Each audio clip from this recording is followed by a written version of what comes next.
Imagine this. You find yourself standing across from someone who feels like a memory you've never lived. Their eyes disarm you, not with charm, but with something far more dangerous: recognition. It's as if the very atoms of your soul are vibrating in resonance with theirs. Words become unnecessary. Every glance is a sentence, every silence a paragraph. It's intoxicating. It's terrifying. It feels like destiny, until it doesn't. Weeks turn into months, and something shifts. The magnetic pull begins to strain. The laughter you once shared starts sounding hollow. Their presence, once a balm to your spirit, begins to feel like static. But how? Weren't they your soulmate? Weren't they supposed to be the one? Here lies the paradox that tears people apart quietly, invisibly. How can someone feel like home and yet become a stranger? Why do we meet people who awaken parts of ourselves we never knew existed, only to have them vanish, or worse, remain in our lives like beautiful ghosts that never stop haunting? Is love supposed to last forever? Or is the belief in forever itself a distortion, a fairy tale soldered into our psyches by poets, philosophers, and Hollywood producers? Carl Jung once suggested that the people we are drawn to most intensely are not just romantic interests, but mirrors. Mirrors of the parts of ourselves we have not yet integrated. Not partners, but portals. So what if soulmates aren't meant to stay? What if they arrive not to fulfill, but to shatter, to force confrontation with the shadows we've kept buried? And what if this is the only way we ever truly awaken? Consider this. The soulmate you think you lost may not have been lost at all. Perhaps their very leaving was the most sacred fulfillment of their role. Let that sit for a moment. We live in a world that preaches the permanence of love. The forever myth is everywhere, from vows whispered at altars to Disney songs we sang as children. Love is framed as a linear journey, a castle with one door and no exits. But life, real, raw, terrifying life, is anything but linear. It spirals, it burns, it unearths. Now imagine you're in that burning spiral, holding on to a person who once fit your soul perfectly, but now feels like a mismatched puzzle piece. You try to force it. You remember the magic. You revisit the beginning. But deep down, you know the shape has changed. Or maybe it's you who has. So you ask, was it real? Was any of it real? The answer is yes and no.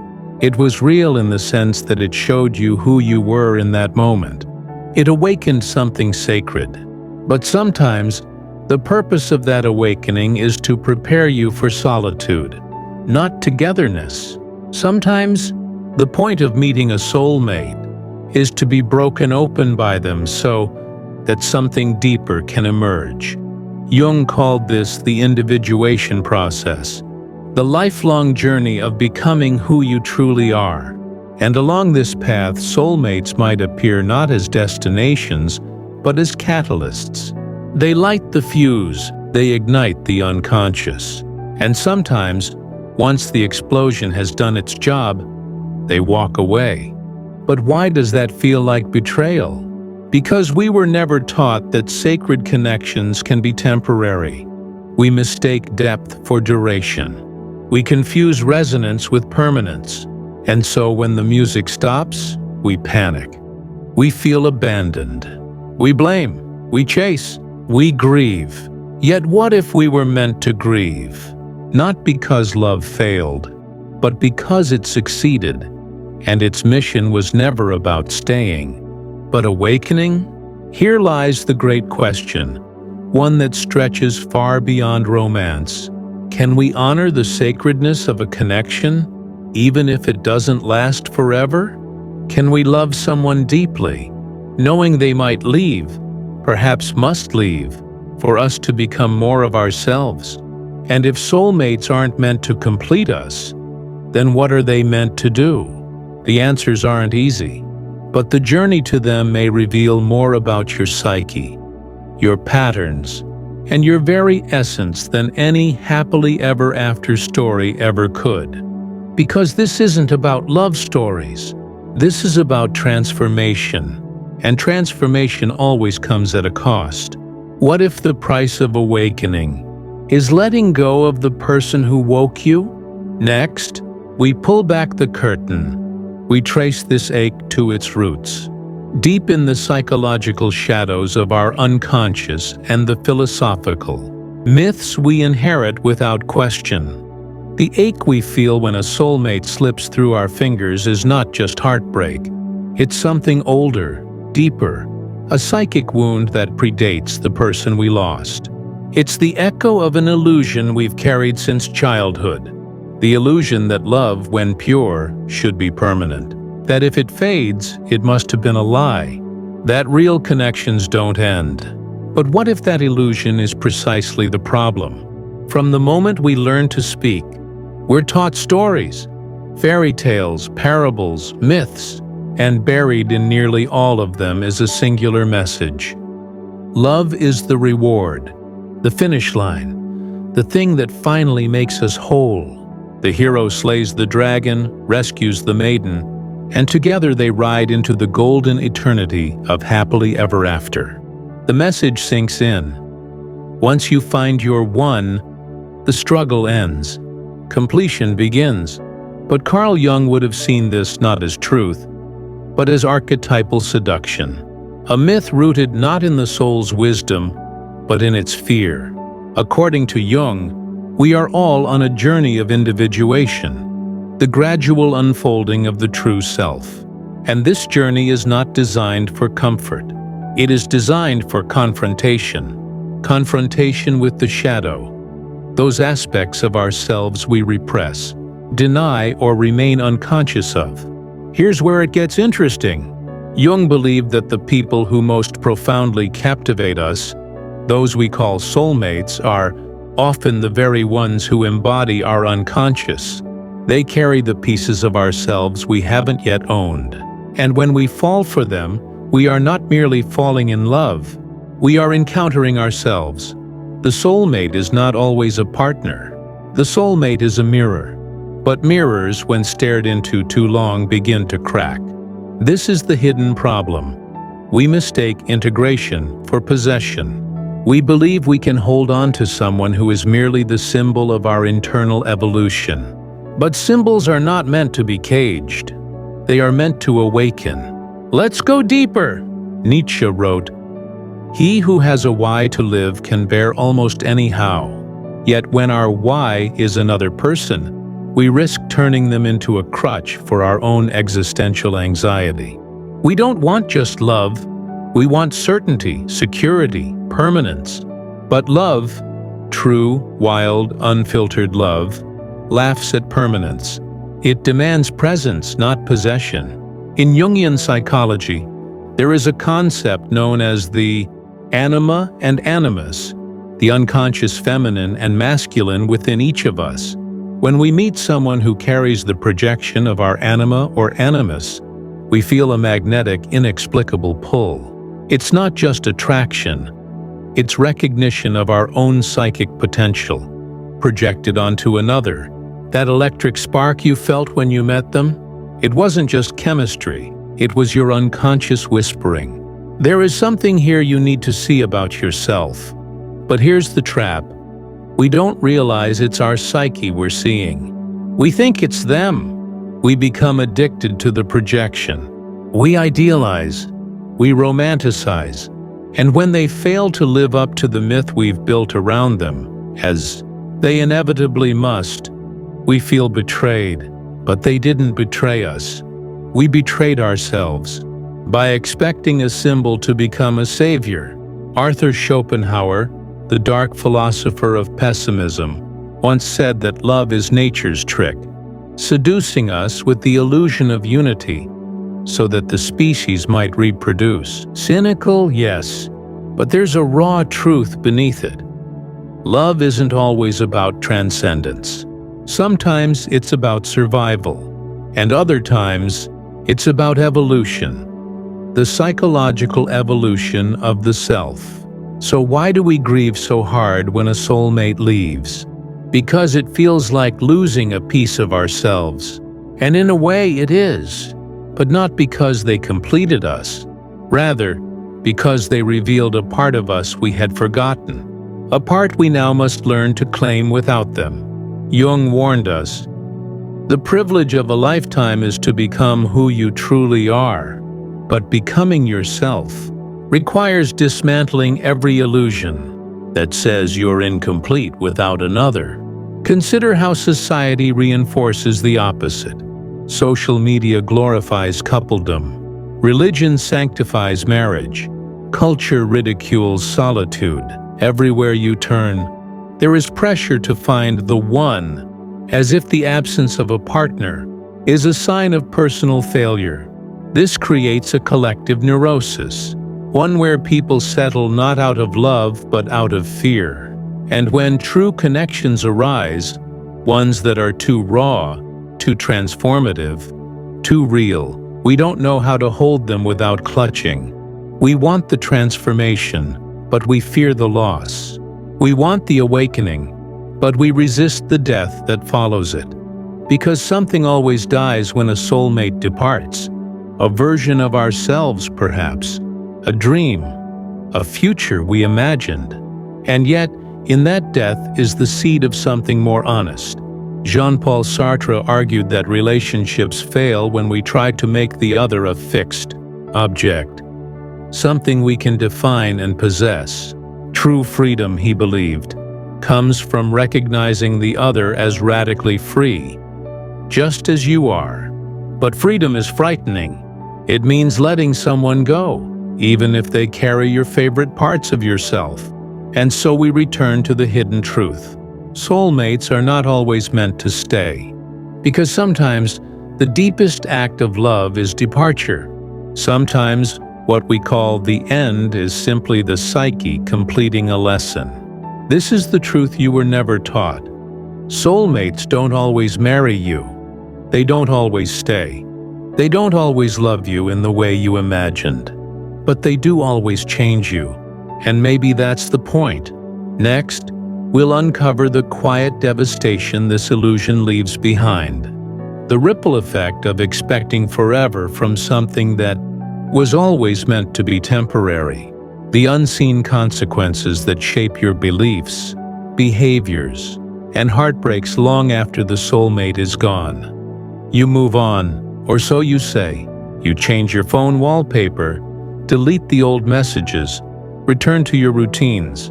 Friends nod approvingly. You're doing better. You're healing. But beneath that polished mask of functionality, a subtle war bruise, silent, internal, relentless. It begins with a whisper. Why does nothing feel real anymore? The world turns gray, not in dramatic cinematic despair, but in dullness. A meal fills your stomach but not your soul. Music sounds the same but doesn't move you. The next person you date might even be kind, attentive, right, and yet they feel like a shadow of what once was. Not because they're inadequate, but because you're still haunted by something that had no proper ending. This is the first unseen consequence, emotional ghosting by the psyche itself. When a soulmate leaves, they don't just exit your life, they exit your internal mythology, leaving a vacuum where once there was divine fire. And unless that fire is consciously integrated, it burns quietly beneath the surface, consuming your vitality, your joy, your capacity to love again. And here's where it gets darker. The psyche doesn't deal well with incompletion. Jung knew this. What is unresolved becomes repressed. What is repressed doesn't disappear. It festers. It morphs. It possesses. So what do? You begin to recreate the loss unconsciously, again and again. You chase the high of that first cosmic connection, unaware that you're not seeking love. You're seeking the echo of your own psychic projection. You become addicted to intensity. You equate chaos with depth, instability with meaning. Calm, healthy relationships? They bore you. You begin to mistake the absence of adrenaline for the absence of love. This is not a moral failing. It's neurological. When you bond deeply with someone, especially under the illusion of permanence, your brain releases a cocktail of neurochemicals: dopamine, oxytocin, vasopressin. It codes that person as home. And when they leave, your nervous system doesn't know the difference between heartbreak and withdrawal. Your body is craving a person like it would a drug. But your soul? Your soul is craving something else entirely: integration. You see, when a soulmate leaves before the lesson is consciously absorbed, the lesson doesn't vanish. It simply goes underground, and from that place, it begins to dictate your choices in ways you can't see. You might notice a pattern. You attract people who mirror the soulmate's qualities, but never their essence. You sabotage relationships before they deepen. You retreat the moment vulnerability becomes real. You over-intellectualize love, build walls, or worse, convince yourself you're better off alone. All of this stems from a single unspoken fear. What if I open again and lose it again? The pain of that loss, the original shattering, becomes the measuring stick against which all future love is compared. And no one wins that comparison. Not even you! But here's the most insidious consequence: identity distortion. When someone ignites your soul, they don't just change your heart. They shape your sense of self. You evolve in their presence. You reflect their reflection. And when they're gone, you don't just miss them. You miss the you that only existed with them. And so you start to question everything. Was I really that brave? That passionate? That alive? Or was that all just a side effect of being with them? This is where the real damage happens. Not in the loss of the person, but in the erosion of self-trust. You begin to doubt your own depth. You second-guess your instincts. You start to believe that your fullest self is conditional, dependent on their return. But let's not place all the blame on romance. There are cultural forces at play, forces that sculpt your psyche long before you fall in love. We live in a society of permanent things: permanent jobs, permanent marriages, permanent homes, permanent versions of ourselves on social media. We crave permanence because it gives us a false sense of control in an unpredictable world. And this craving becomes a prison. Aldous Huxley warned us of this in Brave New World, that a civilization obsessed with comfort would eventually lose its capacity for truth. And what is more uncomfortable than the idea that the greatest love of your life might have only been meant to last 6 months? And yet, what if truth lives in that discomfort? What if impermanence isn't the tragedy, but the teacher? If you've ever said, "I can't let go because no one else will ever compare," ask yourself, are you mourning the person? Or are you mourning the part of yourself you haven't learned to access without them? Because that is the final unseen consequence: soulmate as crutch. Instead of integrating the gifts they awakened, we memorialize them. Instead of becoming what they showed us we could be, we freeze. We wait. We grieve for too long, and so we live half-lives. We dull our capacity for awe, for ecstasy, for vulnerability. We settle. We survive. But we don't transcend. And if that sounds familiar, if some part of you recognizes yourself in this slow, quiet numbing, then you haven't lost your soulmate. You've lost access to your own becoming. That's the wound, not the person, Not the ending, the disconnection from your soul's evolution, the one they came to trigger. But here's the thing about wounds. They don't close until the lesson is lived. And the lesson isn't about getting them back. It's about getting you back. Now something begins to stir, a quiet defiance, a whisper that says, there must be more than this. In the next section, we turn that whisper into a roar. The rebellion begins, and it starts with a question. What if you were never meant to keep the soulmate, but to become what they revealed? What if everything you've believed about love, loss, and the one has been a beautiful, necessary lie? Not to deceive you, but to initiate you. You've mourned the soulmate. You've worn the grief like armor. You've let their absence shape your days, your doubts, your definition of intimacy. You've walked through the quiet devastation, and now you stand at a threshold. Not one of reunion, but of rebellion. Because here's the truth you weren't ready to hear before.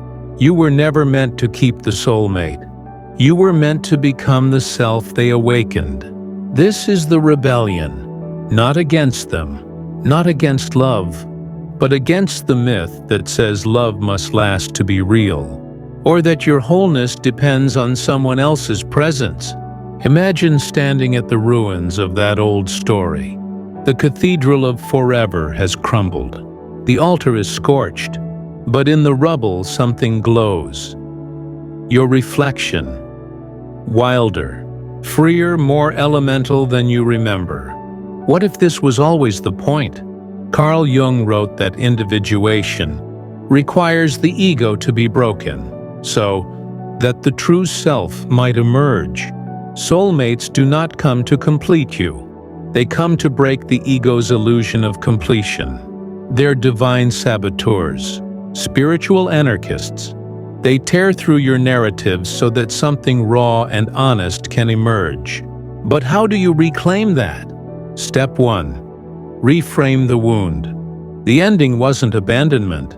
It was activation. That heartbreak, initiation, that longing, evidence that something real moved through you. Something worth remembering, not romanticizing. Instead of asking, why did they leave?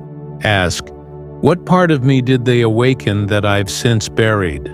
Because the real soulmate isn't out there. It's in here, in the version of yourself you glimpsed, when love was raw and alive and untamed. Your job now isn't to find someone who recreates that feeling. Your job is to become the kind of being who generates that feeling from within. This isn't about healing through distraction. It's about transmuting memory into power. Here's where the rebellion gets radical. You stop chasing replacements. You stop comparing. You stop handing your sovereignty to ghosts. You start creating rituals not for forgetting, but for integration. Write to them, not to send, but to extract. Speak aloud the truths you never got to say, not for them, but for the parts of you that need to hear your own voice again. Revisit the places you shared, not as a prisoner of nostalgia, but as a cartographer of sacred terrain. You were there. You are there. Reclaim the geography of your life. And then, you choose solitude, not as punishment, but as a sacred rebellion against the cultural sickness that says, you are nothing without a partner. Solitude is where the real magic begins. Because in solitude, you begin to meet the parts of yourself that only appeared in their presence. You begin to realize that version of you wasn't a performance. It was a preview. The soulmate didn't create it. They mirrored it. Now it's your responsibility to develop it.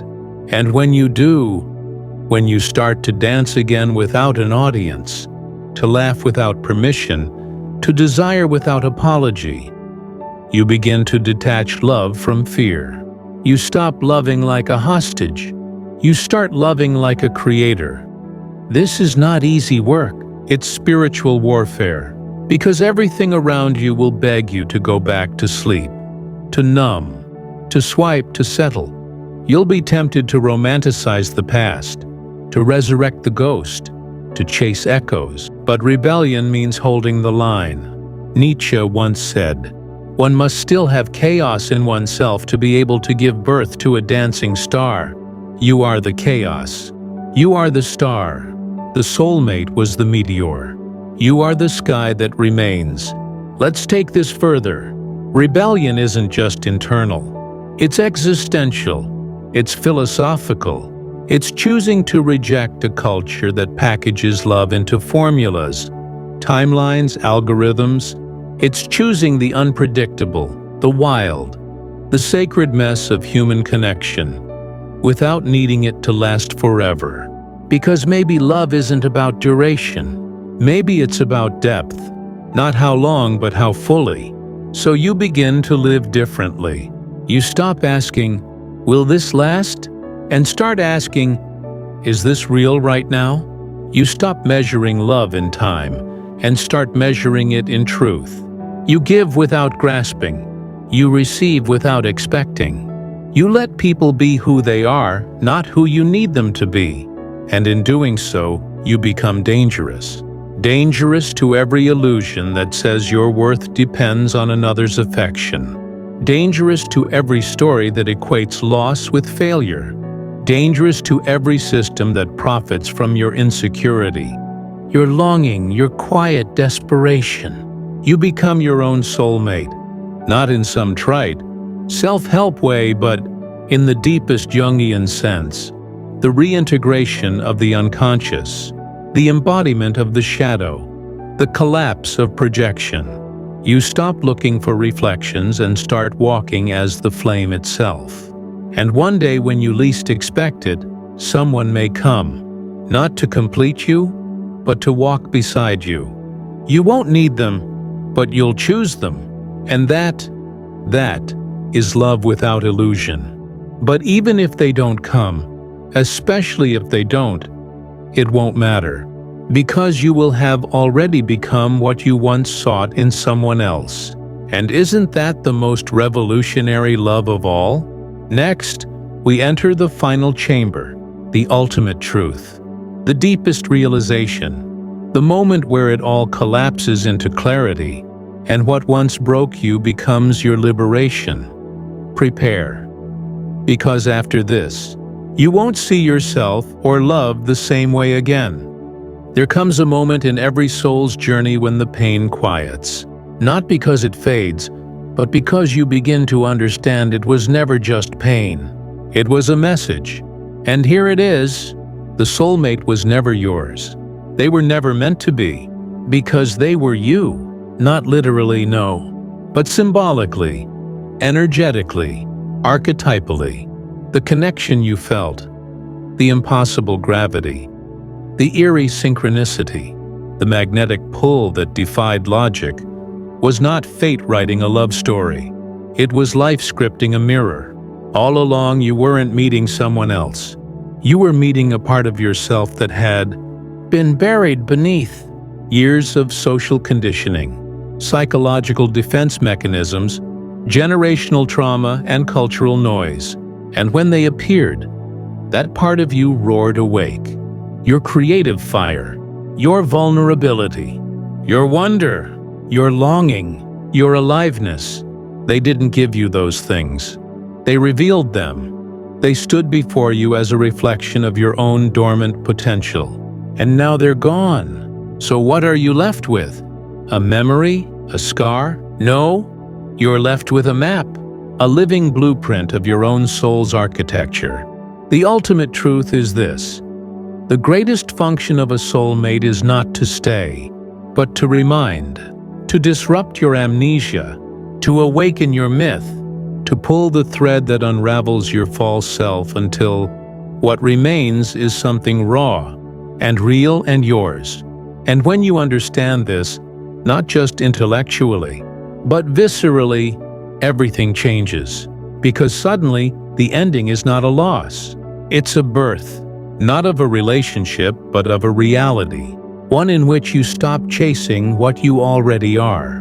What if your soulmate left not because something went wrong, but because something finally went right? Because the cycle was complete. Because the lesson was received. Because the part of you that was waiting to be remembered had been fully seen, and now it was time to step into it. There's a line from Rumi that whispers like a secret through the bones of the broken-hearted. Don't grieve.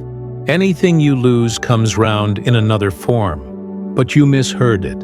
You thought it meant another person, another love, another version of what was. But maybe the form was always you. Not the old you who needed them, but the new you who became because of them. Look around. The world hasn't changed, but you have. You listen differently now, to people, to silence, to intuition. You no longer beg for connection. You radiate it. You don't wait to be chosen. You choose. Not out of scarcity, but sovereignty. You've stopped building temples to the past. You've stopped idolizing the ghost. You've stopped asking, when will I find that feeling again? Because now you realize it was never theirs to give. It was yours all along. That feeling, that fire, that sense of being alive and fully seen, it was your own soul calling to you, using their face, their voice, their eyes as a disguise. They weren't the treasure, they were the key. And now you don't just survive their absence. You carry them forward, not as a wound, but as a wisdom. So what do you do with this realization? You begin to live as the soulmate, not just for others, but for yourself. You write the poetry you were once too afraid to share. You dance without asking who's watching. You express, feel, create, exist, without apology, without waiting for permission or reciprocation. You speak to your inner child as if you are the one they've been waiting for. You show up for your shadow like a lover would, forgiving, tender, unafraid. You don't just integrate the parts of yourself they mirrored. You amplify them. You become the embodiment of the very things that once made you fall in love. And slowly, the obsession fades. The pain becomes quiet wisdom. The questions stop being chains and start becoming wings. Because the final, most powerful realization is this: soulmates are not here to complete you. They are here to initiate you. And you were never meant to remain the person you were when you met them. You were meant to transform. That's why they couldn't stay. Because staying would have stunted the metamorphosis. Because their role was never to walk with you forever. It was to ignite the walk. And now you walk alone, but not lonely. You are the firekeeper now. You are the source. You are the remembrance. And if one day you cross paths with someone who sees what you've become, not who you were, then let it be not as a rescue, but a recognition, not two halves making a whole, but two wholes creating a new world. And if not, if that next great love never arrives, know this: you are not incomplete, you are infinity, temporarily disguised as longing. The soulmate left, but the self remains. Not the self you knew, but the self you were born to remember. And that is the love story worth living. Fade to silence. Let the final words linger in the space between heartbeats. No answers, no promises, only the echo of a truth that refuses to be forgotten. The meeting of two personalities is like the contact of two chemical substances. If there is any reaction, both are transformed. Carl Jung, you have been transformed. Now, become the fire.